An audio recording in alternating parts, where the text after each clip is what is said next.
listen. All right, now, it's your boy Benkasso, you feel what I'm saying? I'm an artist producer from Decatur, you know. My family really from all over, bro, so I don't really be on that degenerate Atlanta shit, but you know, I'm gonna pop my shit one time, twin. Listen, twin, I go. First of all, I know for a fact, don't nobody got this motherfucking hat. No cap. This is exactly how y'all nigga head at be like, hey, bro. I was the first nigga. Till I'm ballin' like a piston go. Buy some merch first, then tell me that I'm gifted. Rockin' shows, bad bitches, even broke with my vision. I ain't got time to see them go. I need the people to hear it. Amtrak ain't gonna prevail. I'm the rare from some millions. Fast like Ricky Bobby, scared of fishes. You can't swim out the water once you really start swimming. Go exhibit, it's murder on my mind, then it's justified. I try so many times to be the nice guy. She suck until I bust, make you think twice. It's demons on the dust, I ain't petrified. Hey. Calm down, crash out, nigga. Calm down and crash out, nigga. If you really wild bitches of the lifestyle till they get cussed out, nigga, for the bank shit. Go and get a trust now. Pieces of my heart, but my heart got crushed out. What is reality? Feeling stuck now. If they don't buy no beats, then your life steady declining now. They say it's hard to keep the faith until you ask how. Saying that you make it, now they screaming wild. Just what kind of like my career be wildin' now. They say the lyricism gone, then you better swag it out. We gon' treat that dumb ass like finesse, I listen now. If you the devil, throw your ass up in the ditch now. I forget and justify, gotta live before you die. Kill the beats and kill people, treat your energy right. Nigga, this shit hard as hell, who can I trust now? Even though it's rough now, know that I'ma make it out. Fuck her like a doggy, that's the only way she really would. Calm down, calm down. It's the only way she calm down. So like we do shit like kind of like a vlog or some shit, this type of shit. You see? You know what I mean? All right, listen. All right, now it's your boy Benkasso. You feel what I'm saying? I'm an artist producer from Decatur, you know. My family really from all over, bro. So I don't really be on that degenerate Atlanta shit, but you know I'm gonna pop my shit one time, twin. Listen, twin, I go. First of all, I know for a fact, don't nobody got this motherfucking hat. No cap. This is exactly how y'all nigga head at be like, hey, bro. I was the first nigga in Atlanta rapping goddamn that had this right here, nigga. This some exclusive shit. You see this shit? I know this shit look normal, bro. This a whole ass motherfucker stripper on this bitch. Y'all niggas do not have this shit. Those that know might know, you feel me? But you spare me. Y'all not coming like this, twin. I go goddamn exclusive Atlanta hat, you feel me? Tears don't pay, you feel me? This is my clothing brand right here, you know what I'm saying? I go real smooth with it, you know what I'm saying? I just had to give y'all a little introduction or whatnot before we really get this bitch going, you know.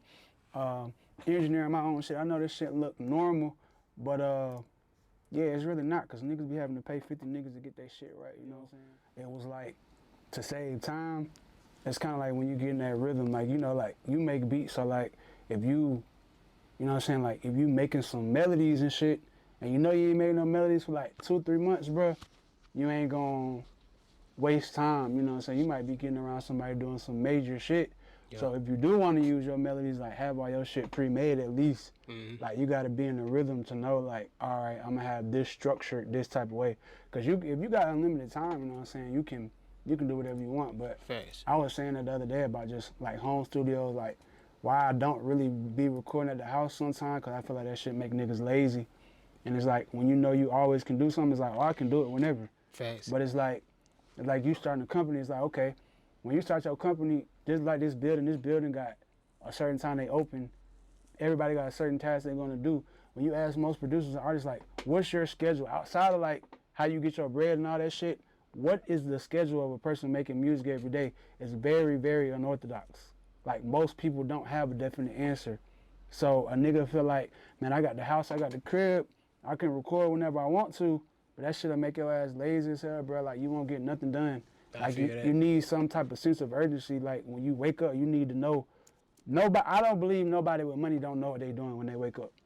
people that really make a lot of money, bro, they can tell you their schedule probably, some people can tell you their schedule for the next 6 months, every single motherfucking day. Yeah. Niggas talking about they want to be executives or signed to deals or fuck with niggas that are doing bigger shit. But them niggas ain't just waking up like, we might go to the studio, we might do this, we might do that, because then when you get signed, everything is also based off the schedule as well, because if you fuck with an artist and you're a producer, well, when they get a deal, now they deal gonna be structured off of a certain amount of albums, or even if y'all doing a tape, like, you need to know when the tape is gonna be turned in. That's why niggas be like, yeah, we made a beat, or we couldn't get that shit cleared, but it's also the time frame of when the song is coming out.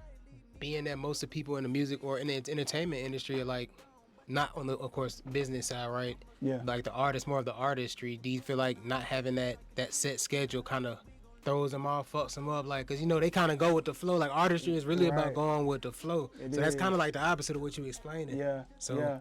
I mean, I do feel like it throws people off with that. I feel like it depends on who you are. Like if somebody managing you, you know what I'm saying? They're managing you. I feel like they should be able to tell you or give you a concrete schedule. Like, I always watch a lot of other interviews to like study this shit. I feel like you got to study what you really want to do. And I was seeing how Akon was talking about Eminem and shit. He was like, every day Eminem pulled up, he recorded, got up in the morning, past 5 o'clock, it was like, I'm not going to be here because I'm doing all my work and all my shit. It's like, you got to structure yourself how you want to be. Like, I mean, you heard the phrase, how you do anything is how you do everything. That's a fact. So a lot of niggas, they acting lazy before they get the deal, and they think the deal gonna change them, but a lot of time that shit do not change niggas. Like, using the military, it's some niggas that they're gonna get 20,000, they're gonna get that Hellcat, and that's it. Doesn't make a difference, bro. You got some niggas, that's who they is. You know what I'm saying? But some niggas believe they sitting around with no bread. This nigga ain't lying. They believe they sitting around with no bread, and they feel like, oh, when I get this 20,000, I'm gonna change my habits. Like, cause you know I was in a band in college and shit. Like, we model ourselves around like being military style. Not saying it was like the military, but I get what you mean. It's like, bro, you have to structure yourself like as a man. How you gonna operate every single day? Like, it don't matter if you're doing unpaid work. Just like here at the studio, it's niggas that's gonna intern here, and they're gonna look at the small shit like, this nigga don't like to clean up. You feel me? Why would we give him a code to the studio? You know what I'm saying? Or why would we give him more work based off of, like, the industry be a lot of unpaid shit. We both producers, so a lot of shit we do making beats, you're not finna get paid every time you step in the room. This whole conversation about, like, you need to be trying to charge people, but, like, an engineer was the person to tell me, like, hey, bro, a lot of y'all be missing out on placements because y'all are trying to hurry up and get $20, $50 off a beat, when it's like, bro, again, how you do anything is how you do everything. You got to show up every single day. Like, I know exactly what I'm finna do. And the studio, I like coming to studios because that's like one of the only places that give me structure. Like, so I know, like, I got to try to do this shit in a small amount of time. I mix, I master, you know what I'm saying? I do all my music, you know what I'm saying? Like, I'm new to mastering, but I do everything in a structured amount of time to give myself some type of, like, function. It's just like, if you know you want to exercise and wake up and exercise every day, it's kind of like the same thing where they say with the psychology of the body. It's like, you know, as soon as you wake up, they say it's better to exercise when you get up, you know what I mean?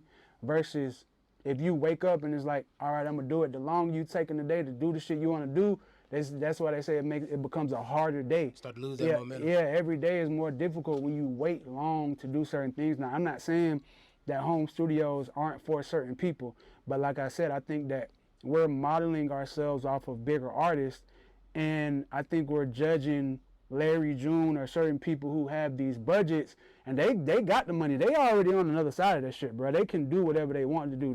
He don't have to record tomorrow at all, and he's still gonna make millions of dollars off of the shit that he built for himself. Do what you gotta do till you can do what you wanna do. Yeah, you know what I mean? That's pretty much in it. Then once you got your foot in the door, it ain't like you can really let off the gas either. Right. Then like you probably shouldn't once you get in that position, but you know, I know you've probably seen some artists, producers, etc. They kind of get their foot in the door a little bit, and they feel like they made it just a little. Like I'm saying, just a little bit, and then what happened? Yeah, they kind of, you know. It's a work ethic. I mean, you basically was just saying what I'm explaining is like, money doesn't change you; it exposes you. However much you really want to work, that's the farthest you're gonna go. Especially now in the era where it's like we all got shit based off of content. You know, there's been artists who have gone #1 for weeks at a time, and then their second album wasn't received well, right? Or things like that.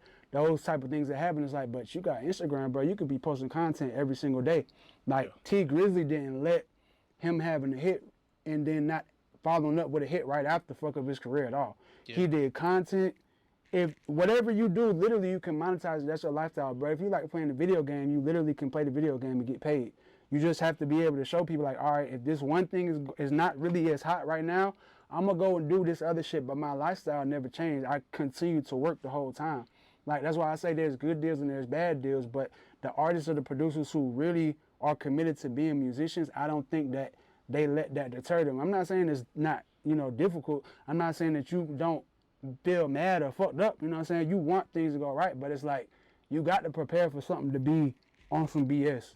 Like, training your mind to understand, like, hey, I know that something's going to go wrong, so instead of me acting like I got all this time, it's like, it's kind of like, I be so conscious of time, bro, because I be thinking about it like, we got 3 type of clocks. We got the clock that's based off of getting money. We got the clock based off of, like, our leisure time, and then we got the unknown clock.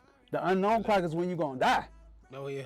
So you don't know, you thinking that you got, like a nigga could be like, hey bro, I could record all day tomorrow, but boy, only if you knew, you might only have another year here or some shit, you know what I'm saying? Yeah. So you never know, like, I'm always in the subconscious, I'm just thinking about that unknown clock. Like, is that what kind of keep you driven, kind of keep you going, or what? Yeah.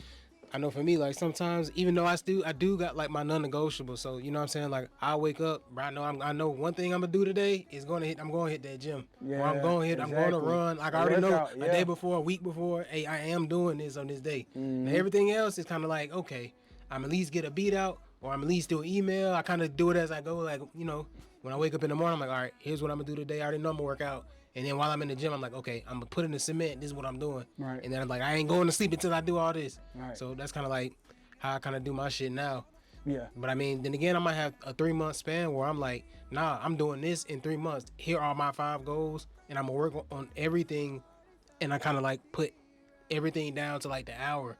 Like, right. So sometimes when you like really locked in, I lock in. When I feel like more of like a creative or artist, I kind of go with the flow. I feel like I get better results that way. So I don't know. I kind of feel like having balance was kind of what it's about. Right. I mean, what you think? That's how I am. Like, I mean, because I'm also a producer and an artist, I kind of go with the flow. Like, with production is like kind of how I just like wake up and make shit and do what I feel. Like, it's like a paintbrush. Like, I make a lot of beats, Like, the average artist, they're trying to over-record because they're getting beats from a lot of people. So I kind of reverse my process because I'm so focused on producing all my projects, the majority of myself. I make a lot of beats and just pick the beats. Like, I overproduce. Like, if I'm making 10 songs, I'm probably just making beats for months at a time. The same way an artist is going to pick out their favorite beat. So I'm never really waking up and trying to make a beat for myself. Like I said, I just go out the vibe and what I feel. I might make a beat and be like, damn, this might be some Key Glock shit, or this might be some Future shit. I be working with a lot of different producers. I be working with, Matastic, 48 Hertz, niggas did shit with Lil Baby. I work with all different type of producers. So, and I make a lot of samples like from scratch. So I'm never really making something to be like, it's gotta be for a specific person. But once I feel it and I'm like, all right, this might fit what I'm doing, that's when I'm like, all right, I'm unorthodox until I get in that studio. Like you said, when I get in that studio, I kind of already have my idea of like down to the hour, like I'm gonna work on this, I'm gonna do this song, I'm gonna mix this, you know what I'm saying? I'm gonna, it's good. Smooth.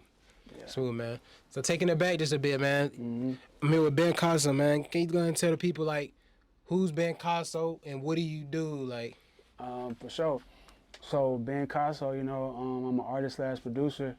I come from Decatur, you know what I'm saying? For sure, man. East side of Atlanta, that area, Born and raised, Grady, baby, what? Born and raised from Decatur. I was actually born in the Cab Medical Hospital, so that's the old shit. They actually changed it because now it's called, I think, Emory DeKalb Hospital. Yeah. If you know where Club Pinups is, I was born like 15 minutes from there. Like, I was born right from there. I went to middle school around that area. That's this back when they had North DeKalb Mall, all of that. So, like, I was always in DeKalb, Decatur, DeKalb County area. But, I'm an artist/producer.